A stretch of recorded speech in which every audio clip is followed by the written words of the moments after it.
paglalakbay ng inyong diwa. Pagsaksi sa mga pangyayaring hindi mo sukat akalain.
Mga kababalaghang hindi kayang tanggapin ng inyong isipan. Nagaganap tuwing sasapit ang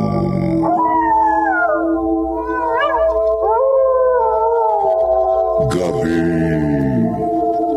ng lagi.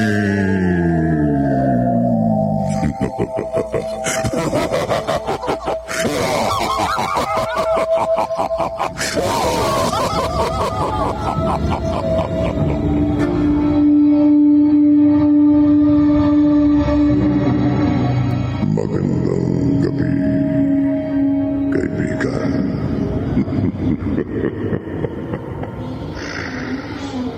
Sinasabing kung anong itinanim, siyang aanihin.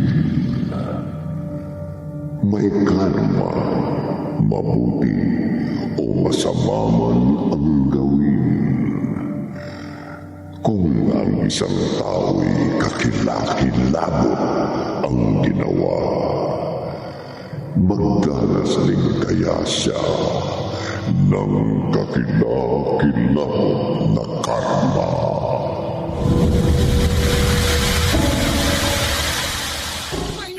Maawa ko sa akin. Maawa ko. Kapag ganitong kargado ako ng bawal na gamot, walang awa-awa sa akin, Joji. Nagawa mo na sa akin ang gusto mo. Pakawalan mo na ako. Hindi ka na makakalabas ng buhay sa abandonadong bodegang ito. Lahat ng babaeng kidnapin ko at bihagin dito ay iisa nagiging kapalaran. Matapos kong pagsawaan, pinagpuputol-putol ko ang katawan at ikinakalat ko sa iba't ibang lugar para hindi ako masakote ng mga otoridad. Uy, Uunahin kong pugutan ka ng ulo! yan. Yaka. Ngayong gumulong na sa sahig ang ulo mo, tsatsap-tsapin ko na ang buo mong katawan.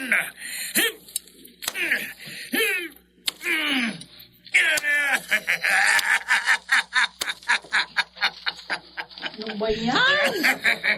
Nakakakilabot naman yung pelikulang pinapanood mo, Elmer. Patayin na nga yan. No. Bet.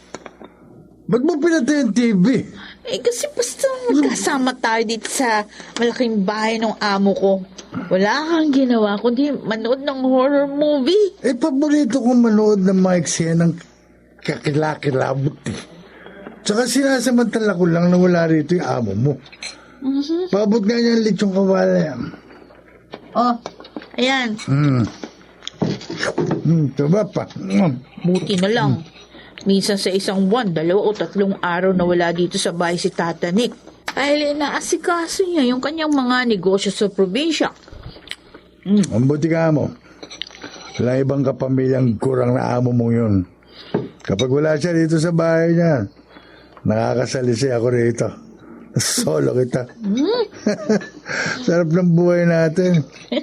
Buhay hari at reyna tayo. Nagpapakasawa tayo sa mamahaling alak at pagkain. At sa yosi. Ha? At sa... At sa ano pa? Ano pa, ha? Saan tayo magpapakasawa, ha? Saan pa ba tayo nagpapakasawa mula pa nung naging magsyota tayo? Saan? Kundi sa... Saan? Teka, ha? Ilalapag ko muna itong yosi ko rito sa ibabaw ng piano ng amo mo. Uy, naku, masusunog. At magpakasawa naman tayo sa hindi natin pinagtatawang gawin. Ang makulit ka dyan. Nakikiniti ako. Ano ba? Kumawari ka pa eh. Gusto mo rin naman, ha?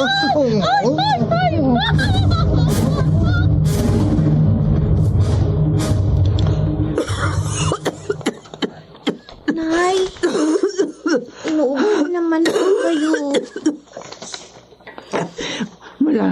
Mula naman na magkasakit ako sa baga. Madalas na ako ubuhin, Joy. Madalas ako mahina. Sabi ko ng doktor, kailangan niya ng mga gamot at masusustansyong pagkain para gumaling kayo. Pero, paano po kayo magkakaroon ng mga gamot at masustansyang pagkain? Wala pong trabaho si Itay. Kaya madalas, lugaw ang kinakain yung araw-araw. Wala sana akong sakit. Kahit pa paano, makapaglalabada ako. Kung hindi lang po ako 10 taong gulang pa lang, ako na po magtatrabaho para maipagamot ko kayo. Huwag mo po lalahanin, anak. Pagdasal na lamang natin. Pag-uwi ng Itay mo na sana, meron siyang dalang pagkain para makakain tayo naman. Hindi lugaw.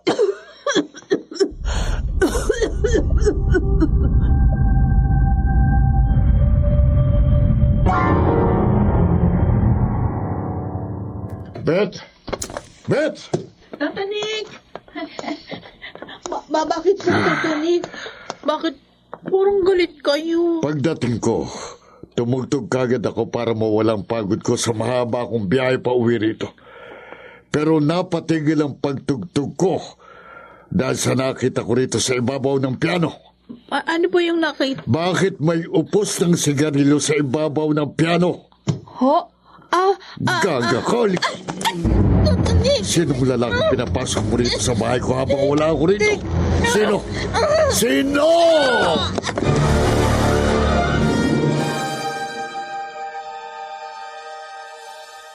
Anong sinabi mo sa amo mong gurang, Bet? Sabi ko, wala naman ako lalaki pinapapasok sa bahay niya habang nasa probinsya siya. Tsaka sinubukan ko lang namang umitit na sigarilyo. Kaya ayun, nakaiwan ako ng upos sa ibabaw ng piano niya. Niwala naman siya. Parang nga nagdududa sa akin eh. Kaya nga, napadaan ako dito sa kanto pinag-i-stambayan mo bago ako mamalingke para sabihin sa iyo. Kinakabahan ako. Huwag kang kabahan. Ako, kabisado ko. Masamang magalit ang amo ko. Di naman niya tayo mabubuking eh. Di niya malalaman na kapag aalis siya papuntang probinsya at ilang araw na hindi makakauwi, sumasalisay ko sa kanya sa bahay niya.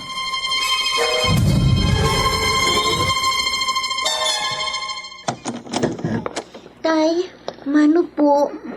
Kawaan ka ng Diyos, anak. Ang inay mo, Nasa kwarto po. Natutulog pa.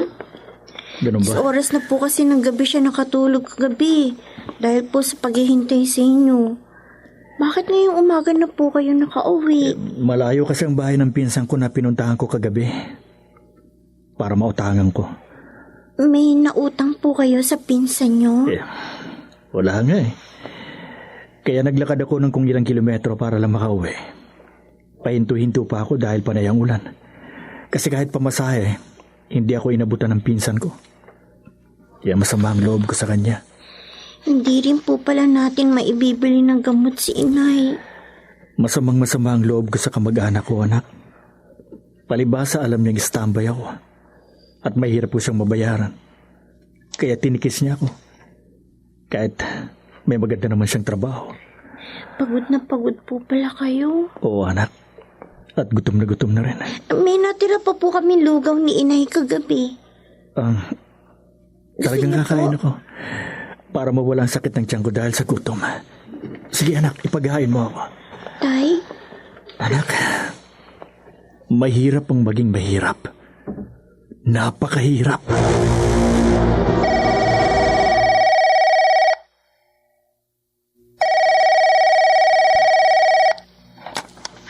Hello? Hello, Pet. Hoy, Elmer, bakit ka tumawag? Naubusan ako ng load sa cellphone ko eh. Kaya hindi kita matawagan. As hindi rin ako makapag-chat sa'yo. Hindi pa may pera ka pa? Wala na eh. Natalo ako sa sugal. Padala mo ako. Naku, hindi nga ako makaalis dito sa bahay kapag nandito yung amo ko. Gumawa ka ng paraan. Mahirap. Hindi nga ako makaalis ng bahay kapag nandito yung amo ko. Naku, baka malaman niya na kapag wala siya dito, ikaw na boyfriend kung sumasalisi sa kanya. At habang wala dito si Tata Nick, nagbubuhay hari at na tayo dito sa bahay niya. Walang hinakayo ng boyfriend mo, Bet. Tata Nick!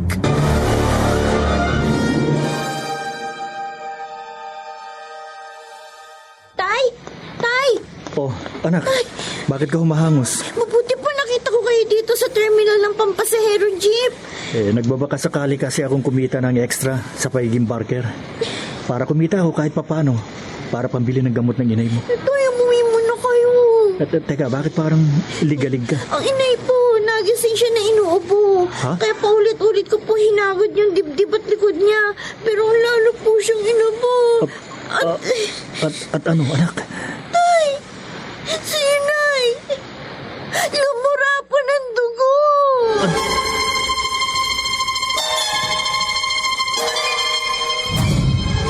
Walang yako, Bet. Tata Nick! Sabi ko na nga ba't tamang hinala ko na kapag umalis ako rito sa bahay, may pinapapasok ka ritong lalaki. Dahil imposibleng mapasok ka ng magnanakaw. Mataas ang pader na nakapaligid sa buong bakuran at may mga alamrit bubog sa ibabaw. At ang gate naman, may matutulis sa bakal sa dulo. Yung pala, ha? Kapag wala ako rito, pinapapasok mo rito ang boyfriend mo at nagbubuhay rin at hari kayo habang wala ako. Tata Nick! Hindi ko pa malalaman kung hindi ako nagkunwaring natutulog sa itaas at palihim akong bumaba para marinig ko kung sino kausap mo sa telepono dito sa sala. Ha? Ayop. Ay ka pa! Sa lahat ng ayoko yung niloloko ko. Kaya ito. Iyan ang dapat sa'yo. Iyan ang dapat sa'yo.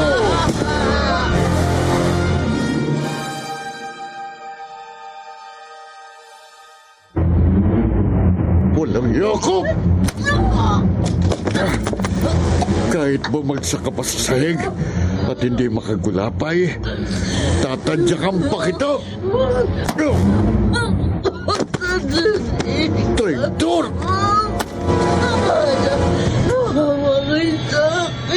Hindi ko akalain. Hasen, wawalanggain mo ko. Pinapasweldo kita ng kompleto, pinalala mo ang pinagkakatiwalaan, pero anong isinuklim mo sa pagtitiwala ko at mga kabutihan ko sa'yo, ha? Ano? Kapag wala pala ako dito sa bahay, pinapapasok mo rito ang nobyo mo. Nagpapasarap kayo na gusto. Pinagpapasasaan yung lahat ng mga pinagpapaguran ko. Patawarin niyo ako. Patawarin? Nakakapagsising nagtiwala ako sa'yo. Hindi na po mauulit ang naging pagkakamali ko sa inyo. Wala na akong tiwala sa'yo, Bet. Pagyan niyo po ako ng isang pagkakataon. Para ano? Para muli mo kong traidorin? Kayo ng nobyo mo. Huwag niyo po sana akong paalisin. Wala na akong mapupuntahan. Sa probinsya namin, wala na akong babalikan doon. Patay ng mga magulang ko. Wala akong kumag-anak na pwede ko takbuhan. Wala akong pakialam sa'yo. Daddy. Ang dapat sa'yo yung mabilanggo. Huwag ka humawak sa akin. Joy, anak. Huwag kang umiyak. Hindi ko po mapigil na hindi mapaiyak kay Tay. Dahil po sa malaking awa ko. Baka magising ang inay mo. Kahit po nakatulog siya matapos natin siyang dalhin dito sa public hospital. Bakas pa rin po sa mukha ni Inay ang paghihirap sa sakit niya. At ang payat-payat na po niya, oh. Halos batot balat na siya. Kaya nga po naaawa rin sa kanyang ibang pasyente at ang ibang dalaw na narito sa charity ward. Kaya nga bantayan mo muna ang inay mo, ha? Aalis na muna ako. Saan po kayo pupunta? Hindi ko alam. Pero kahit saan pupunta ako, kahit kanino lalapit ako, isa sa isang tabi ko muna ang iya. Makadilayan siya lang ako na pambili ng mga gamot ng inay mo. Anak, ayokong lumubha ang sakit ng inay mo. Ayokong mawala siya sa atin.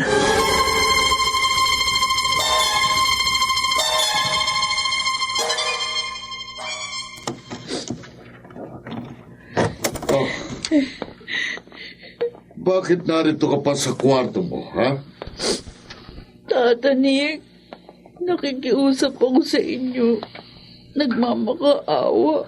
Ang inaasahan ko, hindi na kita makikita pa sa bahay na ito.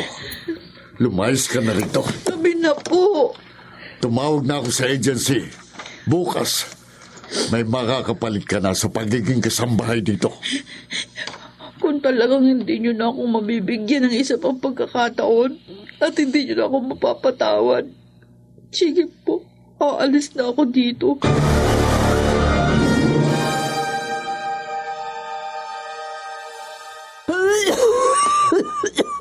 Inay,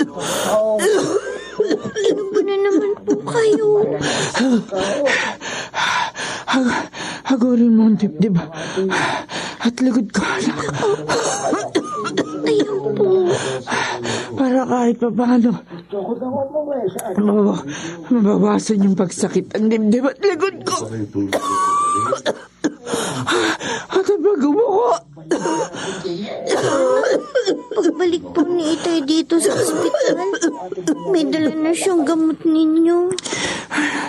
Umalis pa lang Itay ba? Kaninang nakatulog ako. Opo, gagawa daw po siya ng paraan makabili ng gamot ninyo. Nay. Hindi ko mapigil ang pag-umuko, anak. Kahit tinahagod mo yung dibdib at likod ko. Hirap na hirap ako. Ay. Kanina lang po. Ako na Gumaling lang po kayo.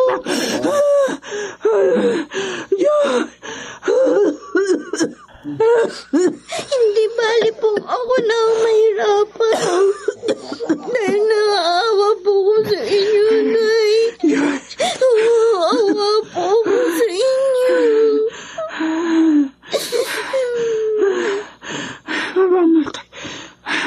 Mamatay na yata ako sa sakit ko. Mamatay na yata ako.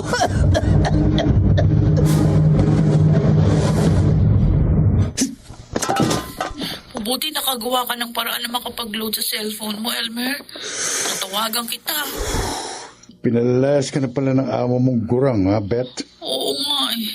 Kaya nga nag-iimpakay ko ng mga damit ko. Eh paano? Nabisto nga niya kapag wala siya dito sa bahay. Pinapapasok kita dito. At nagbubuhay hari at Trey na tayo. Sinaktan ka na niya. Pinalalayas ka pa. Dami ko nga pasa sa mukha at katawan. Dahil sa mga sampal at tadyak sa akin. Kaya nga sa ngit-ngit ko nasipa akong basyong lata dito sa kalye. Sa tagal na ipinagsilbi mo sa gurang na amo mo, hindi tama na saktan at palayasin ka niya. Makagaganti rin ako sa kanya. Elmer! Kung nakita ko lang ang pananakit sa'yo ng gurang na yan, baka kinatay ko na siya.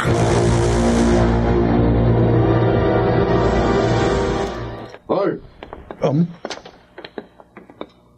Anong ginagawa mo rin sa labas ng gate?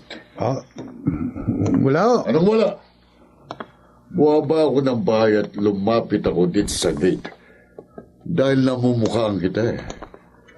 Ikaw ang nobyo ni Beth, hindi ba? Tatanik. Hindi ka makakapagkaila. Ilang beses ko nang nakita ang kausap ka ng kasambahay ko dyan sa kalye noong mga nakarang araw. Kapal naman ang mukha mong magpakita pa rito. Ha? Sinaktan niyo pala ang girlfriend ko. Kulang pang ginawa ko sa kanya. Tapos, pinalalayas niyo pa. Dapat nga ipinakulong ko siya. Kayong dalawa. Dahil kapag wala ako dito sa bahay ko, nagpapakasarap kayo rito, nagbubuhay honey train na kayo, mga walang iya kayo. Huwag niyo akong murahin. Lumayas ka rito. Kung wala lang gate na nakapagitan sa atin, baka nasa pa ko na kayo dahil sa ginawa niyo sa girlfriend ko. Kapag hindi ka pa lumayas, Anong gagawin niyo? Kapag hindi ako malis? Ha? tatawag ako sa presinto. Ha? Ipapupulis kita ngayon. Ipakukulong kita.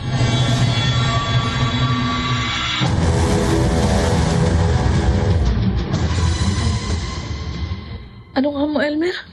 Mamayang hating gabi, papapasukin kita dito sa bahay ni Tata Nick. Oo, Beth. Kaya tinawagan kita. Nandito amo ko, nandun sa kwarto niya sa itaas. Basta sundin mo yung sinabi ko sa'yo. Pero kasi, Kapag hindi mo ako sinunod, kakalasan kita. wag. Sige na, oo, susundin na kita. Oo, sige. Papapasukin na kita dito sa bahay ng amo ko, mamayang hating gabi. Good. Pero teka, bakit ka papasok dito? Anong gagawin mo?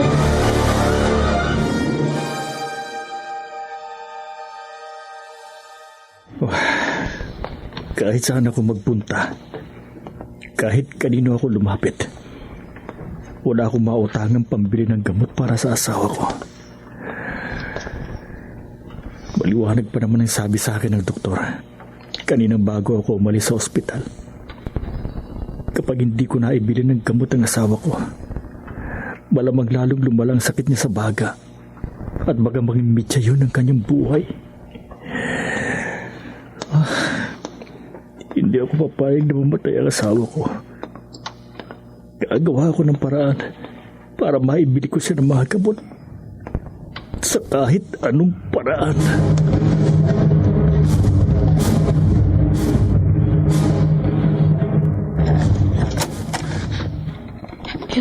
Elmer, Okay na, Beth. Nabuksan mo na ang gate. Nakapasok na ako dito sa bahay ng amo mo. Pwede ka na magbalik sa kwarto mo. teka muna, ano ba talagang gagawin mo dito sa bahay ni Tata Nick? Habang natutulog siya sa kwarto niya sa itaas. Huwag ka nang magtanong. Ako na bahala. Sige na nga, bahala ka na sa gusto mong gawin. Naiwan na kita dito sa sala, ha? Babalik na ako sa servants quarter. Sige. Kapag hindi nagising siguro, lilimasin ko ang lahat ng pera at alahas sa bahay na ito.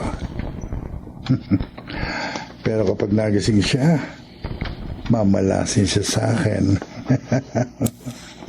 Ha? Sino nagbukas ng ilaw dito sa sala? Kapal talaga ng mukha mo, no? Tatanik? Hanggang dyan ka lang sa kanyang tatayuan mo. Malas mo, gurang. Nagising ka. Uy. May kutsilyo ka pa. Oh! At paluluwain kong bituka mo. Ikaw ang mamalasin sa akin. Sabi ka, Oo. Barel. Baril nga itong nakatutok sa bungo mo. Ayop ka. Bago mo ako madisgrasya, pasasabugin kong utak mo.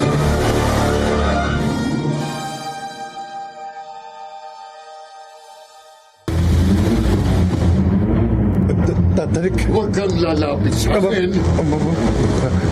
Kalma lang ho kayo, ha? Baka pumutok ang baril ninyong nakatutok sa akin. Bitiwan mong kutsilyong hawak mo. Oo, susundin ko kayo. Ayan. Napitiwan ko ng bataras. Huwag kang bago sa kinatatayuan mo. Bakit yun dinampot ang telepono? Natawag ako sa presinto. Ipakukulong kita sa pagpasok mo rin sa bahay ko. Wala naman ho akong gagawing masama rito. Wala! Malamang pagnanakawan mo ko. Wala akong makina. Yung baril nyo. Yan. Iwan mo kamay ko.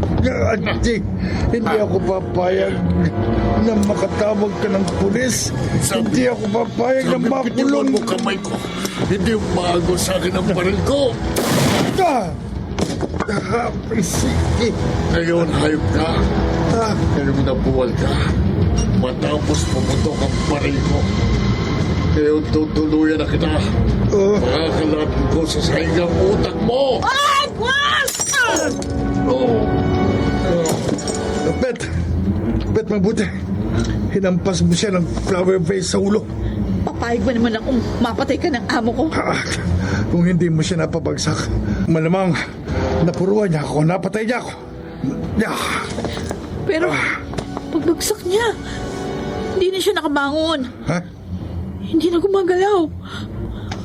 Hindi na yata humihinga, Elmer. Bet? Napatay kong amo ko. Nakamatay ako.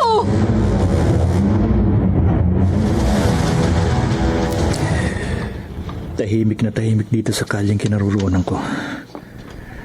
Saan kaya sa mga bahay sa paligid galing yung putok na narinig ko kanina? Hindi na ako mag-aaksaya ng oras. Kikilos na ako. Gagawa na ako ng paraang makabili ng mga gamot ng asawa ko. Sasamantalayan ko ang kalaliman ng gabi at madilim ang paligid. Ayan. Aakit ako sa gate ng malaking bahay na ito. Ang malaking bahay na ito. Ito ang pagnanakawan ko ngayong gabi.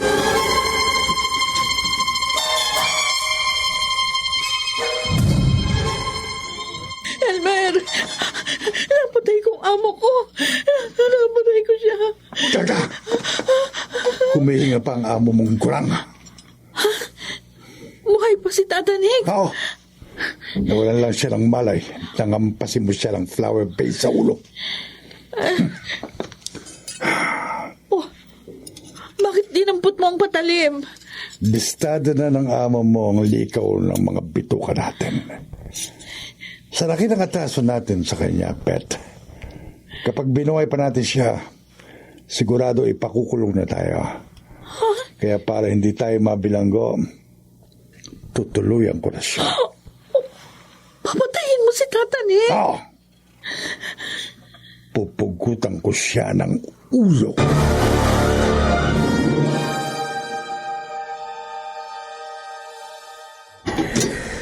Ngayon, nakasampa na ako rito sa matutulis na bakal sa ibabaw ng gate. Lulundag na ako sa loob ng bakuran. Narito na ako sa loob ng bakuran. Pupunta ako sa likuran ng bahay. Sisirain ko ang pinto sa kusina. Magnanakaw na ako ng pambili ng gamot ng asawa ko. Magnanakaw na ako. Pero kapag may humadlang sa akin, itong kutsilyo itong gagamitin ko. At patawarin ako ng Diyos. Kapag may humadlang sa akin, mapipilitan akong ipagtanggol ang sarili ko. Baka makadisgrasya ako.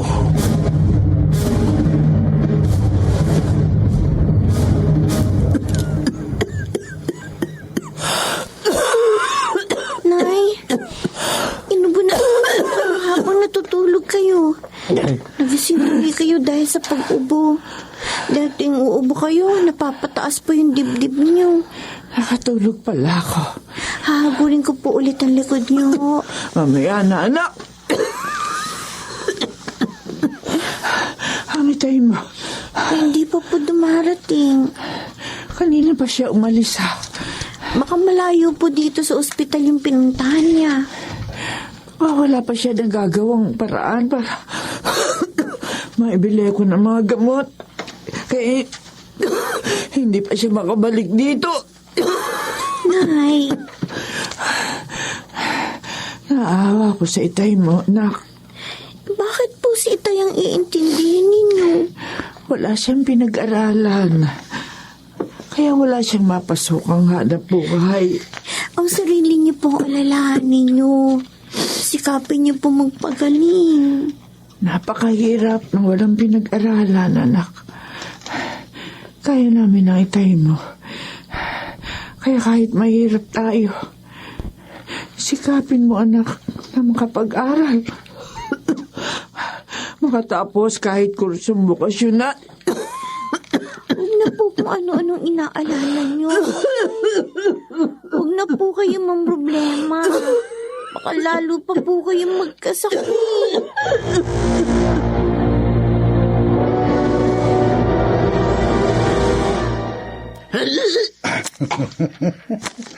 Malapit na, Bet. Malapit nang mapugutan ng ulo si Tatalig. Oh, bakit ka nagsuka?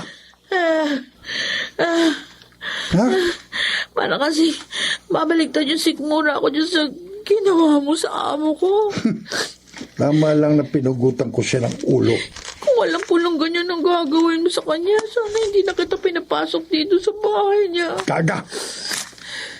Kung hindi ko pinatahimik si Tatalig, malamang makulong tayo. Ang hirap yata ng buhay sa loob. Lalo tayong makukulong niyang ginawa mo. Bet, Brutal. Kakilakilabot. Karumal-dumal ang ginawa mong pagpatay sa kanya. Pinugutan mo ng ulo. Kaya malamang, makulong talaga tayo. Baka mamaya mabitay pa tayo.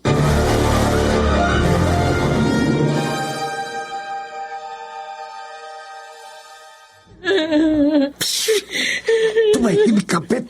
Elmer, ayoko makulong. Hindi ka makukulong. Hindi tayo mabibilanggo. Pinatay mong amo ko. Sigurado damay ako dyan sa ginawa mo. Sumilip ka sa bintana. Bakit? Sumilip ka. Ano bang sinisilip mo sa labas? Nakikita mo ba yung lalaking yon? Napatiyad na naglalakad sa bakuran. Hindi ko siya kilala. Hindi ko rin siya kilala. Bakit pumasok siya dito sa bakuran? Sa itsura't galaw niya, malamang magnanakaw siya. At siya, ang magnanakaw na yon, ang makatutulong sa problema natin sa amo mo. Huh? Siya ang magsasalba sa atin sa kulungan. Paano makakatulong sa atin ang lalaking yun, Elmer? Paano?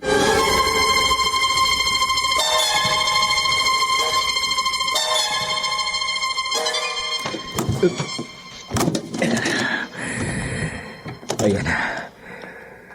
Nasira ko ng pinto sa likod ng bahay. Papasok na ako. Malamang, nasa ikalawang palapag ang kwarto ng may-ari ng bahay na ito. Doon ako diretso. Sa itaas. Balas mo ang magnanakaw, naligat ka! Ibabaw ko itong matalas ko sa likuran mo!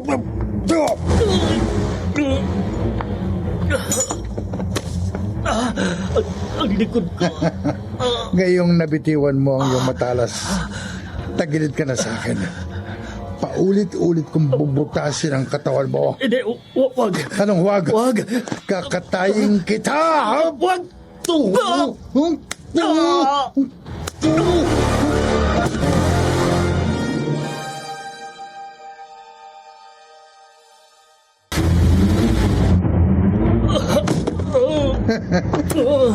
Matibay ka ring ungas ka. Sa dami ng saksak ko sa'yo, sa pag-agos ng dugo sa malalim na sugat sa katawan mo, humihinga ka pa. Maawa ka sa akin. Ungas! Kung hindi kita naunahan, malamang katawan kong binurdahan mo ng saksak. Huwag mo akong patayin. Malas mo, akong nakainkwentro mo. Ano ko ba? Ano ko ba mamatay? Wala akong binubuhay sa mga nakakainkwentro ko. Hindi ako masamang tao. Magnanakaw ka. Kaya pumasok ka sa bahay na ito. Magnanakaw ka. Gusto ko lang maibili ng gamot ang asawa mo. Ululin mo ang sarili mo. Maniwala ka sa akin. Manubang sakit ng asawa ko kaya napilitan ako magnakaw. Maawa ka sa akin. Ha? Dalhin mo ko sa ospital. Elmer, mukhang nagsasabi siya ng totoo. Totoo man ang sinasabi niya, Pet. Tutuluyan ko pa rin siya. Kawawa naman. Pasugutan na siya eh. Hindi na nga makagulapay. Kapag naawa ako sa kanya, kapag binuhay ko siya, malamang resbakan niya ako. Dari natin siya sa ospital. Hindi sa ospital siya tutuloy. Sa impyerno. Wag! Wag! Ha? Gaga ka, Bet. Bakit mo ko pinipigilan? Nakamatay ka na, Elmer. Bitiwan mo kamay ko. Huwag ka nang pumatay pa. Gaga ka! Tama na! Tumabi ka, Bet. Huwag kang pumagitna sa amin ng magnanakaw na yan. Hayaan mong tuntasin ko siya. Elmer! Kapag pinigilan mo ako sa gusto kong gawin, madadamay ka sa ngit ko. Baka mapatay din kita.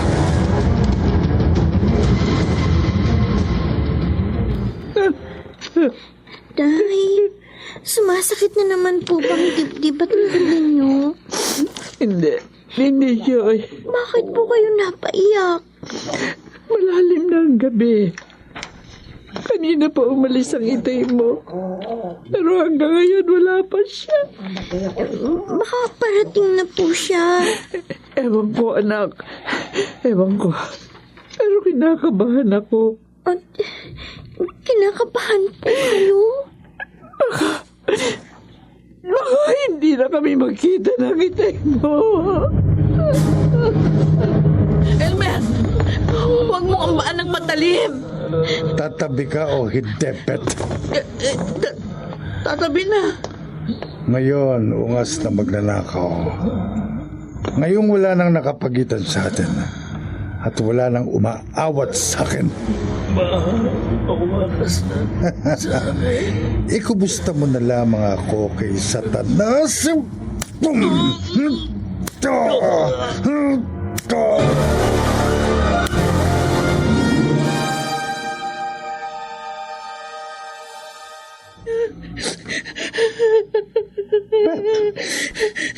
Ano iiyak mo dyan?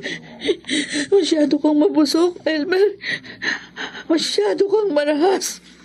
Ganito na ako bago pa tayo nagkakilala. Wala kang pakundangan sa pagpatay. Mas gusto ko namang akong pumatay kesa akong matodas. Napakalaki ng problema natin dahil sa ginawa mo. Ano bang pinaproblema mo? Sigurado makukulong tayo. Hindi tayo makukulong. Pinatay mo ang amo ko. Hindi tayong mananagot sa pagkamatay niya. Pinatay mo rin yung magnanakaw. Siya ang mananagot sa pagkamatay ng amo mo. Ano? Oo. Narinig mo, Bet? Ang magnanakaw na pinatay ko, siya ang ituturo mo sa mga otoridad na siya ang pumatay sa amo mo.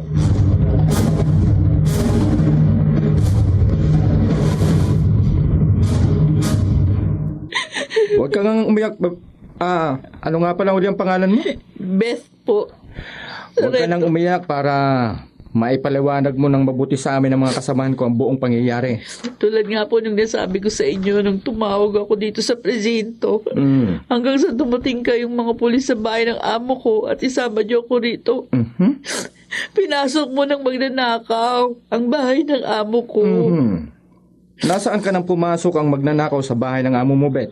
Natutulog po ako dun sa servants quarter. Ganun ba? Nagising po ako nang makarinig ng kalabog sa sala. Pagkalabas ko ng kwarto, nakita ko nakahandusay sa sala ang amo ko, duguan. Patay na at pugot ang kanyang ulo. Nasaan ang magnanakaw? Nakita ko po siyang patakas sa kusina. Hinabol ko nga siya para makilala ko at para mapigilan ko yung pagtakas. Pero inundayan niya ako ng saksa. Kaya nanlaban ako. Naagaw ko yung patalip. At paulit-ulit ko sinaksak ang magnanakaw na pumatay sa amo ko. Kung ganon, self-defense ang ginawa mo. Sargento. Ipinagtanggol mo lamang ang iyong sarili. Kaya wala kang pananagutan sa batas.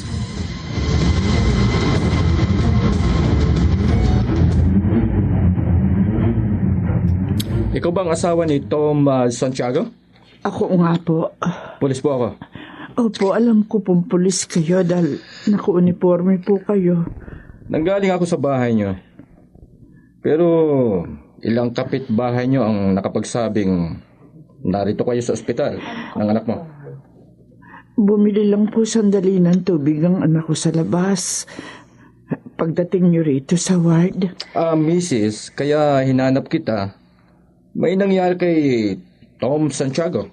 Po? Huwag ho sana kayong mabibigla. Ano pong nangyari sa asawa ko? Sabihin niyo po ano po nangyari sa asawa ko. Nagtangka ho siyang magnakaw at pumatay siya. Kaya po siya napatay. Patay na po ang asawa ko. Nasa punerarya na po ang kanyang bangkay. Hindi! Hindi totoong patay na ang asawa ko! Hindi! Mrs! Doktor! Nurse! Hinimatay ang pasyente!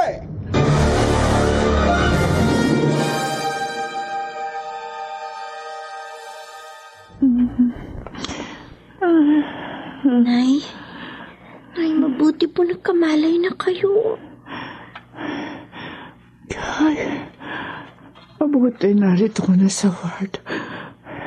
Asan yung pulis? Yung pulis, nakausap ko kaninang wala ka rito. Umalis po kaninang wala pa kayong malay. May re-respondihan daw po kasi siyang away na nangyari malapit dito sa ospital. Pero babalik din daw po siya agad dito. Anak, sabi ng pulis, nagnakaw daw ang itay mo at pumatay. Kaya siya napatay. Ganon din nga po yung sabi sa akin kanina ng pulis. Bago siya umalis. Hindi totoo yun, anak. Hindi totoo yun. Hindi po ako naniniwala na magagawa ni Tay na magnakaw. Kahit mahirap ang itay mo, mabait yun. Takot sa Diyos. Hindi niya magagawang magnakaw. Lalong hindi niya maating pumatay.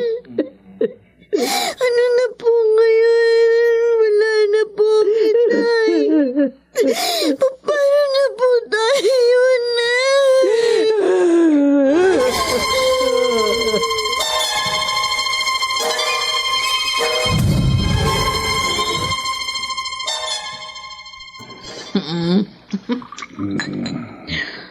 Inom tayo, Beth. Talagang iinom ako, Elmer. Magbubuhay, hari at reyna na naman tayo dito sa bahay ng amo ko dahil wala na tayong problema. Wala na ang gurang na amo mo. Uh-huh. Nailibing na siya. Wala nang sisita sa atin ano man ang gawin natin dito sa bahay niya. Kaya nga, dito na tayo sa kwarto niya sa itas ng bahay ng inuman na sagana sa masasarap na pulutan. At kapag tinamaan na tayo sa iniinom natin, ikaw naman ang magiging pulutan ko. Makakatanggi pa ba ako sa'yo? Pero tama ka. Wala tayong pananagutan sa pagpatay mo kay Tata Nick. Kasi nga, nang itumba ko siya, nang pugutan ko siya ng ulo, saktong may pumasok dito sa bahay niya na magnanakaw. Na pinalitaw nating siya ang tumoda sa amo mo. Ha? Paniwalang paniwala yung mga pulis na ang magnanakaw nga ang bumatay kay Tata Nick. Bilib pa ka mo sila sa'yo dahil nakapatay ka ng isang kriminal. Kaya hindi ako nagsisisi sa pagsunod sa lahat ng mga sinabi tinuro mo sa akin. Nakalibre na tayo sa kulong, may bonus pa tayo. Anong bonus? Dahil walang ibang kapamilya ang nasirang amo mo, malamang sa iyo pa mapunta ang lahat ng kanyang naiwang ari-arian. Sa ating dalawa. Oh? Bakit? Bakit nanlaki mga mata mo? Bet, Ha? ang piano ng amo mo sa sala sa ibaba, tumutugtog. Bakit naman tutugtog yun? Wala namang ibang tao sa bahay. Tayo lang dalawa. Bet, Sinong tumutugtog sa piano, Elmer? Sino?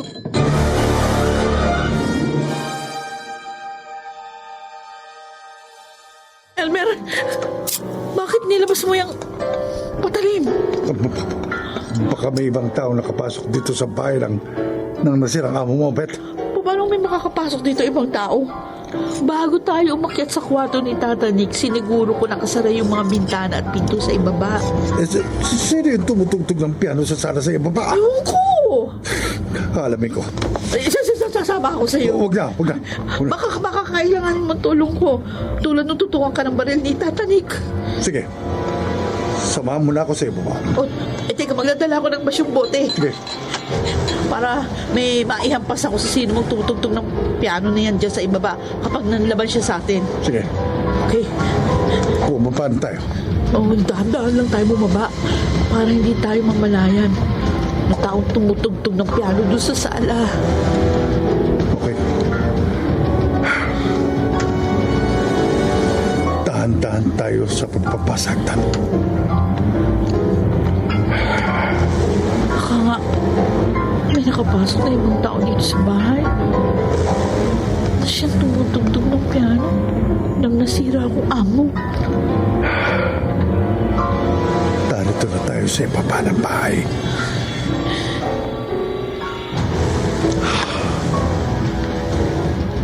Bet, Ba't bigla ka tumigil sa plakan? walang tao dito sa sala. At nakasarang pinto at mga bintana dito sa ibaba. Sinong tumugtog sa piano nito kanina? Bakit? Bakit? Nanginginig ang mga kamay mo. Hindi kaya ang tumugtog kanina sa piano ang multo ni Tata Nick.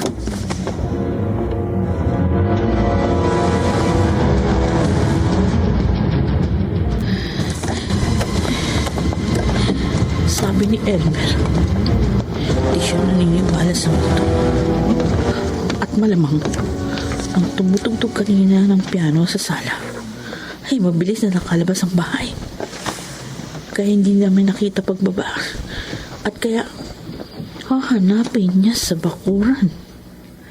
Pero ewan ko. Hindi na ako sumama sa kanya sa paghanap sa bakuran.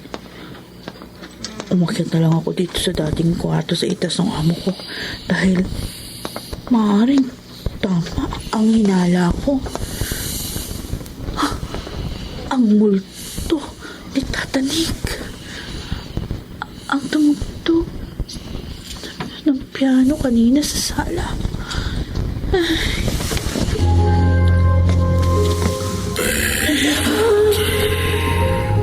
Ito tawag sa akin. Sino yun?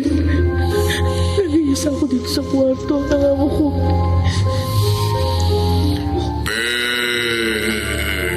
May nabubuong puting usok sa tabi ko. Tatanik! Ako nga. Multo! Multo!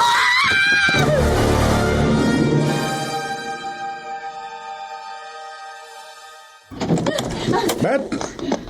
Bet! Go. Mabuti umakit ka na dito sa kwarto. Nagsusolo ko lang pala rito. Ala ko pinasok ko na rito ng kung sino. Bakit ka sumigaw? Bakit ka umiyak? Bakit parang nanginginig ka sa takot? Hindi ako nasusolo dito. May kasama ako. May kasama ka? Oo, si Tatanik. Ang dati mong amo. Oh, ayan siya, oh. Nakatayo sa likuran ko. Ano ba kalokohan niya sinasabi mo?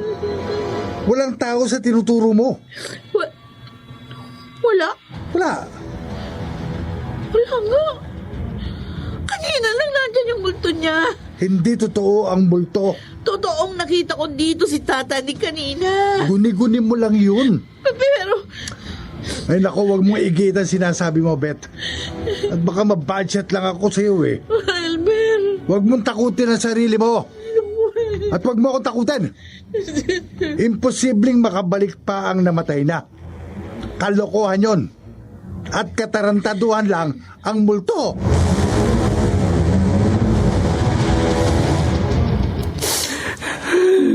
Nay, sumasakit na naman po bang dibdib at likod ninyo? Hindi, Joy. Naalala ko lang ang tatay mo. Kaya kahit oras ng gabi, hindi pa ako makatulog. Nailibing na po ang itay. Hanggang ngayon, hindi pa rin ako makapaniwala sa sinabi ng pulis na nagnakaw at pumatay ang itay mo. Kaya siya napatay. Ang makapagpagamot po kayong intindihin natin, Inay. Kaya nga po dapat siguro magbalik kayo. Magpa-confine ulit sa ospital. Wala tayong pera, anak. Sa pampublikong ospital po. Kahit pa paano may mga mapagkawang gawa na tumutulong sa inyo. Nagbibigay ng gamot ninyo at pagkain natin kahit pa paano. Joy, madali akong gagaling kapag ano po, Nay? kapag napatunayang hindi magnanakaw at kriminal ang tatay mo.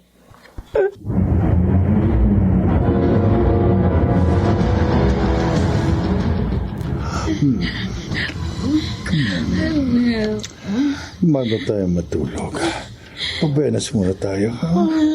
Binyagan natin itong kwarto ng dating amo mo. Teka, wala ako sa mood. Ako bahala.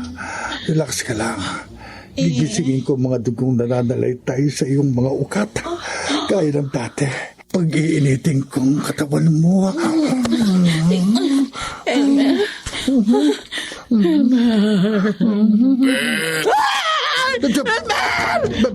Ang multo ni Tatanik! Totoo nga! Narito sa kwartong mamumulto ng dati mukha mo! Teka! Pipilit ba't? Lalabas tayo dito! Dali mo! Hindi mo na kamay ko! Saan kayo pupunta? May pinakaharang sa pinto! Ang multo na magnanakaw na pinatay na!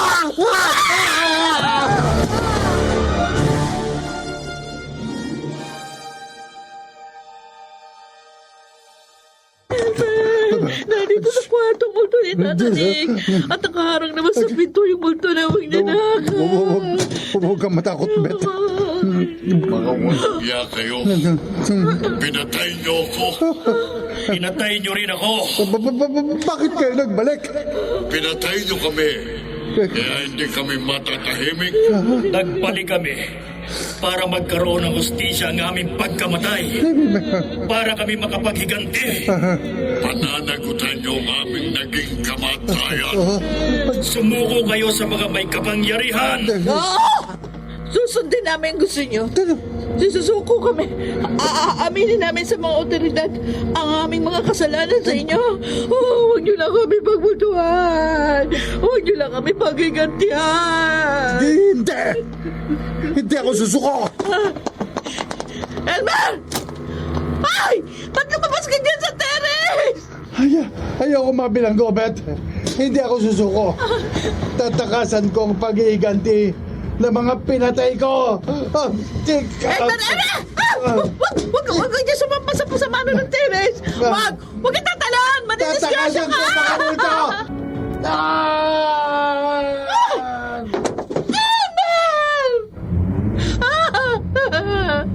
Nangyari ng babala ko sa'yo. Bumagsak ka sa dulo ng mga matutulis na bakal ng gate. Natuga! Almer!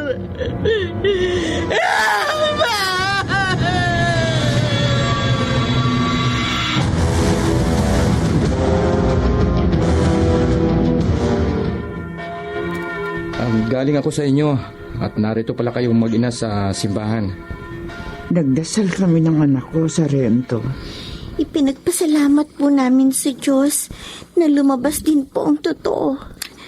Na hindi kriminal ang itay ko. Nabalitaan nyo na rin pala ang ibabalita ko sana sa inyo. Nasumuko na ang kasambahay ng pinatay na matandang lalaki. Kaya matagal siyang magdurusa sa loob ng kulungan. Samantalang ang kanyang nobyo na pumatay sa kanyang amo at sa iyong padre de pamilya ay natuhog ang katawan sa mga tinulisang bakal sa gate. Sa rento? Kakilakilabot ang ginawang krimen ng kriminal na si Elmer. Pinatay at pinugutan niya ng ulo ang matandang may-ari ng bahay. Tinadtad pa niya ng saksak ang pinalitaw nilang kriminal na si Tom Santiago. Kaya nakarma siya. Kakilakilabot na karma.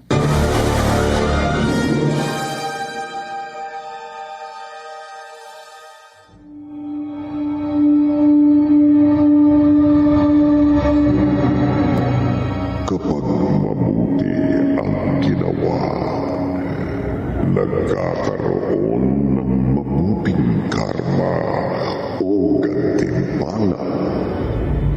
Subalit kapag ang ginawa'y masama, masama rin ang nagiging karma na kung minsa'y humahantong sa kakilakilalo na kamatayan.